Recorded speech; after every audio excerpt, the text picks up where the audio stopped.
కల్కి movie release అయ్యి ప్రపంచవ్యాప్తంగా అద్భుతమైన విజయాన్ని అందుకుంది. అయితే ఈ కల్కి మూవీ చూసిన ప్రజలు మహాభారతం కోసం తెలియని వాళ్ళు తెలుసుకోవాలని చాలా ఆతృతగా చూస్తున్నారు. అయితే ఇప్పుడున్న తెలుగు డైరెక్టర్స్ మన భారత సనాతన ధర్మాన్ని బేస్ చేసుకుని ఇలా సినిమాలు తీయడం వల్ల ఇప్పుడున్న జనరేషన్కి మన పురాణాలు, మన భారత సంస్కృతి కోసం తెలుసుకునేలా చేసేలా చేస్తున్నారు. కాబట్టి అలాంటి తెలుగు డైరెక్టర్స్కి నిజంగా అభినందనలు చెప్పుకోవాలి. అయితే కల్కి మూవీ చూసిన ప్రతి ఒక్కరికి ఈ సినిమా చాలా బాగా నచ్చింది. నేనైతే ఈ మూవీ చూసిన తర్వాత కొన్ని సీన్స్ ఇలా తీసుంటే బాగుండేమో అని నాకైతే అనిపించింది. అశ్వత్థామ మన ప్రభాస్ గారు ఇద్దరు మీట్ అయ్యేటప్పుడు మన ప్రభాస్ గారి ముఖాన్ని చూపించకుండా ఉండుంటే ఈ సినిమా ఇంకా హైలైట్గా ఉండేది. అంటే ప్రభాస్ గారిని సపరేట్గా చూపించేటప్పుడు ఆ ముఖాన్ని రివీల్ చేస్తూ, అశ్వత్థామతో ఫైట్ చేసేటప్పుడు ముఖానికి ఒక మాస్క్ని అరేంజ్ చేస్తూ అలా ఫైట్ సీన్ని క్రియేట్ చేస్తుంటే చాలా బాగుండేది. ఎందుకంటే అశ్వత్థామ సోదరుడే మన ప్రభాస్ కాబట్టి కంపల్సరిగా ఇద్దరు మీట్ అయ్యేటప్పుడు అరే నా సోదరుడు పోలికలు ఉన్నాయే అని అశ్వత్థామ అనుకునేలా ఆ సీన్స్ ఉంటాయి. సో అలా మాస్క్ ఉండేటట్లు ఉండుంటే నిజంగా ఆ మాస్క్ని లాస్ట్ మూమెంట్లో ఆ మెట్ల దగ్గర రివీల్ చేసి ఉంటే మాత్రం నిజంగా హైలైట్గా ఉండేది.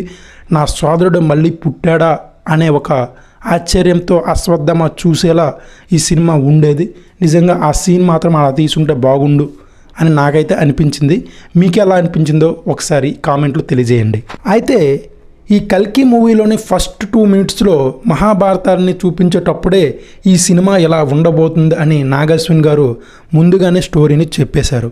అర్జునుడికి అశ్వత్థామకి ఇద్దరికి యుద్ధం జరిగేటప్పుడు నిజంగా అశ్వత్థామ ఓడిపోతాడు.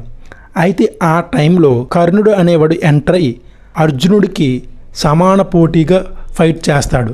అయితే అప్పుడు కృష్ణుడు ఒక మాట అంటాడు, నీకు జెండాపై కపిరాజు అయినటువంటి హనుమాన్ తోడున్నాడు, కృష్ణుడు నేను తోడున్నాను, నీకు నువ్వు తోడు, నీ బలంతో పాటు బ్రహ్మాస్త్రం ఇలా చాలా అస్త్రాలు తోడున్నాయి, నీ అస్త్రాలన్నిటినీ ఇంతటి పెద్ద శక్తివంతమైన ఈ రథాన్ని కూడా ఎదుర్కొనే శక్తి ఒక్క కర్ణుడికే ఉంది అని నాగశ్విన్ గారు ఇలా ఫస్ట్ టైం మహాభారతం సీక్వెన్స్లోనే ఇలా స్టోరీ ఉండబోతుందని చెప్పేశారు.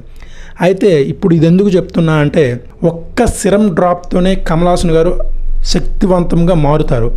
అయితే ఎంత శక్తివంతవంతులైనా, అయితే ఎంత శక్తిగా మారినా కూడా అశ్వత్థామను ఎదుర్కోగలరు కానీ కర్ణుడు మాత్రం ఎదుర్కోలేరు. అందుకే కర్ణుడు అనేవాడు ఎంటర్ అయ్యాడు ఈ సినిమాలో. కర్ణుడిని ఎవ్వరూ ఎదుర్కోలేరు.